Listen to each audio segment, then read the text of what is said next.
तो सर जैसे द्वारका एक्सप्रेसवे है उसमें हम क्यों इन्वेस्ट करें, मतलब क्या कारण है, क्या उसके एडवांटेजेस है? द्वारका एक्सप्रेसवे में इसलिए इन्वेस्ट करना चाहिए। एक तो द्वारका एक्सप्रेसवे यहाँ पर मॉडर्न फ्लैट्स बन रहे हैं जिसमें माई वन कंस्ट्रक्शन है, विदाउट ब्रिक वर्क काम हो रहा है, मॉडर्न एमिनिटीज मिलती हैं, सब कुछ मिलता है। जैसे मैं खुद द्वारका में रहती हूँ और उसमें बहुत ही सब प्रॉब्लम है, स्विमिंग पूल जिम ये सब है नहीं। बिल्कुल सारी सोसाइटी अंदर ही अवेलेबल होंगी। जो अगर आपको कोई सी चीज़ की ज़रूरत पड़ती है, FMCG है, मतलब कन्फेक्शनरी शॉप्स हैं, दवाइयाँ हैं, सैलून हैं, वो सब कुछ सोसाइटी की मार्केट के अंदर ही होता है। और सर आखिरी में मैं ये जानना चाहूँगी कि जैसे एक बायर है उसको तो पता नहीं, बट क्या क्या चीज़ें उनको पहले देख लेना चाहिए बिफोर बाइंग, मतलब कौन कौन सा की पेपर वर्क या क्या क्या फॉर्मेलिटीज पहले कर लेनी चाहिए? प्रॉपर्टी खरीद रहे हैं तो ये सामने वाले तरीके से देखें। एक तो सबसे पहले आपको खरीदना जो है, पहले ये देखना चाहिए कि आपका जो ब्रोकर है जो आपको प्रॉपर्टी दिलवा रहा है वो कितनी नॉलेज रखता है, वो कैसे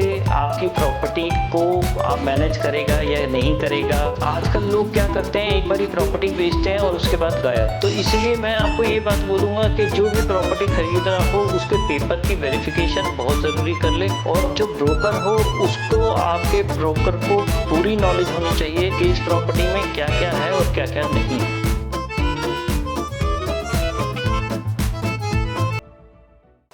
हाय एवरीबॉडी, आज आपका प्रॉपर्टी बाइट्स में स्वागत है और आज हमारे साथ है mister Ashish Baseen from Dwarka expressway homes. तो sir welcome to our show and sir आपसे कुछ हम जानना चाहेंगे क्योंकि आप काफ़ी आपके बारे में सुना है। तो सर जैसे द्वारका एक्सप्रेसवे है उसमें हम क्यों इन्वेस्ट करें, मतलब क्या कारण है, क्या उसके एडवांटेजेस है? द्वारका एक्सप्रेसवे में इसलिए इन्वेस्ट करना चाहिए। एक तो द्वारका एक्सप्रेसवे यहाँ पर मॉडर्न फ्लैट्स बन रहे हैं जिसमें माई वन कंस्ट्रक्शन है, विदाउट ब्रिक वर्क काम हो रहा है, मॉडर्न एमिनिटीज मिलती हैं, सब कुछ मिलता है। प्लस ये आने वाले टाइम में बहुत ग्रो करेगा, और उसके साथ साथ ये भी है कि यहाँ पे बहुत सारी चीज़ें एडवांटेज है, काफ़ी स्कूल्स हैं, और आने वाले टाइम में शीतला माता मेडिकल कॉलेज है जो 1500 बेड का है। बहुत सारी चीज़ें ऐसी हैं, 100 एकड़ का पार्क आता है। तो ये सारी चीज़ें अभी द्वारका एक्सप्रेसवे पे आने वाली हैं, और आने वाले टाइम का जो फ्यूचर है, जिस हिसाब की यहाँ की प्रॉपर्टीज़ बन रही हैं, जो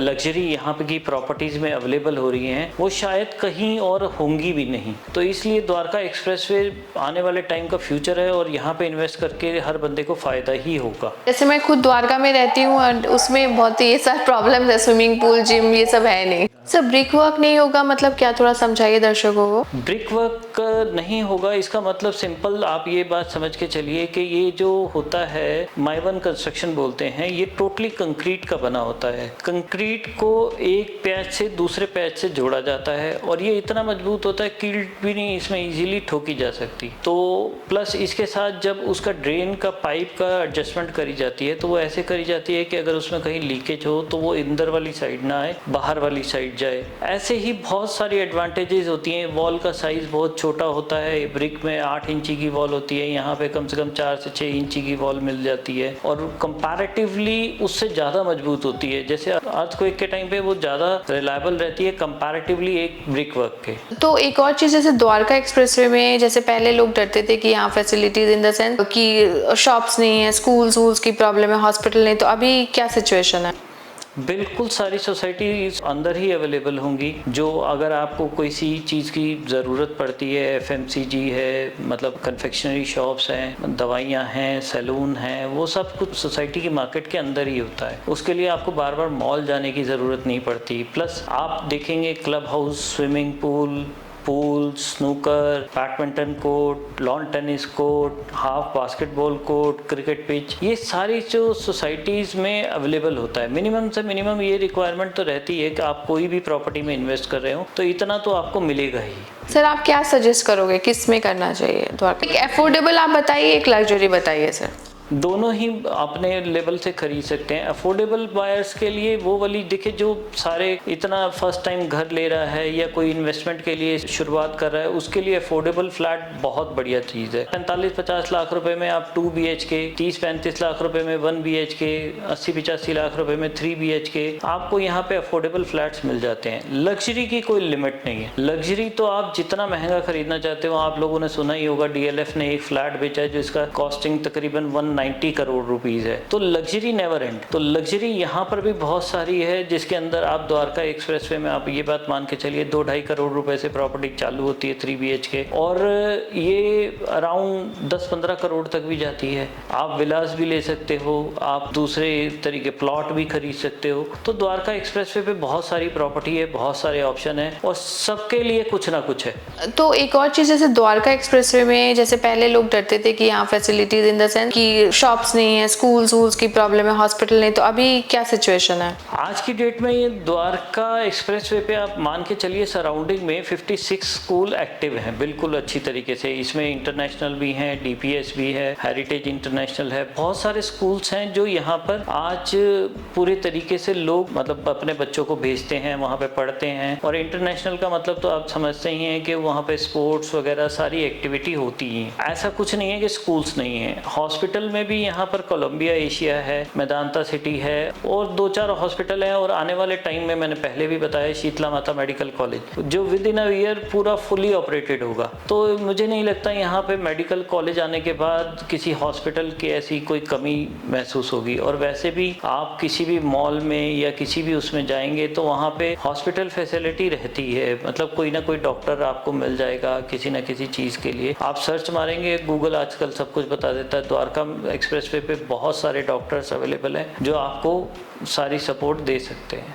आपको इतना एक्सपीरियंस है इस फील्ड में, एज अ आम आदमी कोई अगर इसमें इन्वेस्ट करना चाहे द्वारका एक्सप्रेसवे में, तो किस में करे और क्यों करे, कैसे करे, ये थोड़ा बताइए। देखिए, ये हर आदमी ना जैसे 5 उंगलियां बराबर नहीं होती हैं, ऐसे इन्वेस्टर भी ऐसे नहीं होते हैं। कई इन्वेस्टर ये ढूंढ रहे होते हैं कि मैं शुरुआत कर रहा हूं तो मैं अफोर्डेबल से करूं। कोई फ्रेश बुकिंग में देखना चाहता है तो फ्रेश बुकिंग में भी वो सोचता है कि मेरे पास 1 CR है तो मैं उसी में लगा के चालू कर दूं। प्रॉपर्टी इन्वेस्ट आपको तब करनी चाहिए जब आपके पास उसके लिए पूरे पैसे हों। अदरवाइज कई लोग मैंने देखा है कि प्रॉपर्टी में पैसा इन्वेस्ट करके परेशान हो जाते हैं और फिर उनका जो रुझान होता है वो नेगेटिव हो जाता है। ये नहीं होना चाहिए मेरे हिसाब से। जो इन्वेस्टर है जो आए वो पूरी तरीके से उसको प्रॉफिट हो, क्योंकि प्रॉफिट से प्रॉपर्टी से ज़्यादा प्रॉफिट कोई नहीं दे सकता। आप किस तरीके के इन्वेस्टर हैं, एक बारी हमसे बात करिए। आप कैसे पैसा लगाना चाहते हैं, आप हमसे बात करिए। बिल्कुल हॉनेस्ट वाली आपको राय दी जाएगी, तभी आपको हम बता पाएंगे कि आप कहाँ बढ़िया इन्वेस्ट कर सकते हैं। आपके लिए अफोर्डेबल बढ़िया रहेगा, लग्जरी बढ़िया रहेगा, विला बढ़िया रहेगा। ये सारी चीज़ें आपके ऊपर डिपेंड करती है कि आपका बजट क्या है। सर, आप क्या सजेस्ट करोगे, किस में करना चाहिए? सर, एक अफोर्डेबल आप बताइए, एक लग्जरी बताइए सर। अफोर्डेबल में आपको यहाँ पर द्वारका एक्सप्रेसवे में सन सिटी सबसे अच्छा अफोर्डेबल अभी तक गिना जाता है। और आने वाले टाइम में जो मेन रोड पे पड़ रहा है SCBS का एरोविले है, ये अफोर्डेबल के बहुत अच्छे ऑप्शन रहेंगे आने वाले टाइम में भी। और सबसे बढ़िया बात ये है कि इनमें आप इन्वेस्ट करते हैं तो आप ग्रो ही करके निकलेंगे, आप लॉस में कभी नहीं जाएंगे, चाहे आप कभी भी खरीद लीजिए। अब हम लग्जरी की बात करते हैं। लग्जरी में द्वारका एक्सप्रेसवे पे शोभा है, एलान है, पुरी है, गोदरेज है, एक्सपीरियन है, मतलब ये सारी प्रॉपर्टियां लग्जरी प्रोवाइड करती है, जिसका कॉस्टिंग 2.5 करोड़ रुपए से चालू हो जाता है। और ये जो जाता है तकरीबन आप मान के चलो फ्लैटों का अगर हम बात करें तो 7-8 करोड़ रुपए तक जाता है। Right sir. और सर आखिरी में मैं ये जानना चाहूंगी कि जैसे बायर है उसको तो पता नहीं, बट क्या क्या चीजें उनको पहले देख लेना चाहिए बिफोर बाइंग, मतलब कौन कौन सा कि ये पेपर वर्क या क्या क्या फॉर्मेलिटीज पहले कर लेनी चाहिए। प्रॉपर्टी खरीद रहे हैं तो ये सामने वाले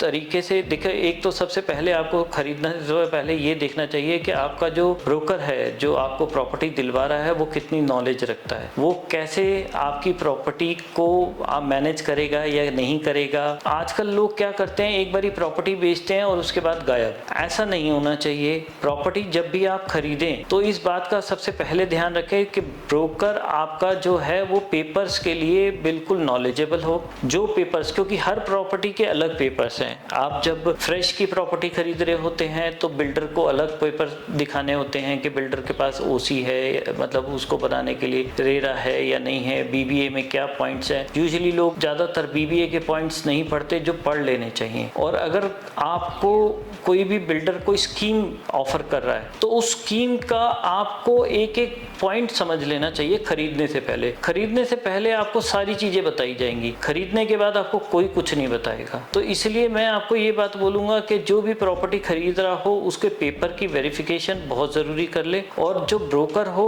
उसको, आपके ब्रोकर को पूरी नॉलेज होनी चाहिए कि इस प्रॉपर्टी में क्या क्या है और क्या क्या नहीं है। और टाइमलाइन जो दे रहा है, क्या उसमें डिलीवरी होगी? बायर्स को डिलीवरी टाइम किस तरीके से समझने चाहिए? देखिए, डिलीवरी टाइम तो रेरा के ऊपर डिपेंड करेगा कि रेरा को डिलीवरी टाइम क्या दिया हुआ है, कैसे दिया हुआ है। और बायर जब खरीद रहा है उसको 2 साल का टाइम दिया है, 3 साल का टाइम दिया है। पहले होता था कि बिल्डर किसी चीज़ को लेके इतने कॉन्शियस नहीं होते थे। रेरा के आने के बाद लोग कॉन्शियस हो गए हैं, बिल्डर भी कॉन्शियस हो गए हैं, और वो क्या करते हैं कि अपनी जो टाइम लिमिट है वो इतनी रखते हैं कि उससे पहले वो डिलीवरी कर सके। तो वो जो टाइम लिमिट पे होती है तो बिल्डर ज़्यादातर आज की डेट में टाइम लिमिट पे ही डिलीवरी कर देता है।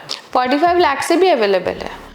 मतलब जो अफोर्ड कर सकता है उस पे जाओ, rather than कि इतना लोगों को दे के या किसी का सुन के आप ज़्यादा पैसे डाल दो एंड देन सफरिंग, है ना सर? मैंने ये फिर पहले भी बताया था, डिस्कशन वहीं पे घूम फिर के वापस आ गई। मैंने ये बात बताई थी कि डिपेंड करता है आपके पास बजट क्या है। अगर आप फर्स्ट टाइम इन्वेस्टर हैं और आपको सिर्फ छोटी प्रॉपर्टी में इन्वेस्ट करना है तो आप अफोर्डेबल पे जाइए। अगर आप लग्जरी प्रॉपर्टी में दे सकते हैं तो आप लग्जरी प्रॉपर्टी में जाइए। आप डिपेंड करता है, अगर आप रहने के लिए घर देख रहे हैं उसमें आपको क्या कन्वीनियंस चाहिए, तो उसके लिए एक अलग वर्किंग होती है। तो ये हर वर्किंग अलग अलग होती है इन्वेस्टर के हिसाब से। इन्वेस्टर क्या चाह रहा है ये उसके ऊपर डिपेंड करेगा। हम द्वारका एक्सप्रेसवे होम से, मैं आशीष बात कर रहा हूँ, और आप मुझे कभी भी किसी भी तरीके से मेरे मोबाइल नंबर पे जो नीचे दिख रहा होगा आपको, आप उस पर कॉन्टैक्ट कर सकते हैं। इसके साथ रादर देन आप मुझे वेबसाइट द्वारका एक्सप्रेसवे होम्स पे भी देख सकते हैं। हमारे पास जो यूनिट्स रहती हैं वो साइट पे भी अवेलेबल रहती हैं। ठीक है सर, थैंक यू सर आपके टाइम के लिए और इतनी सारी इन्फॉर्मेशन आपने दी। आप लोग सर से कॉन्टैक्ट कर सकते हैं, सर का नंबर है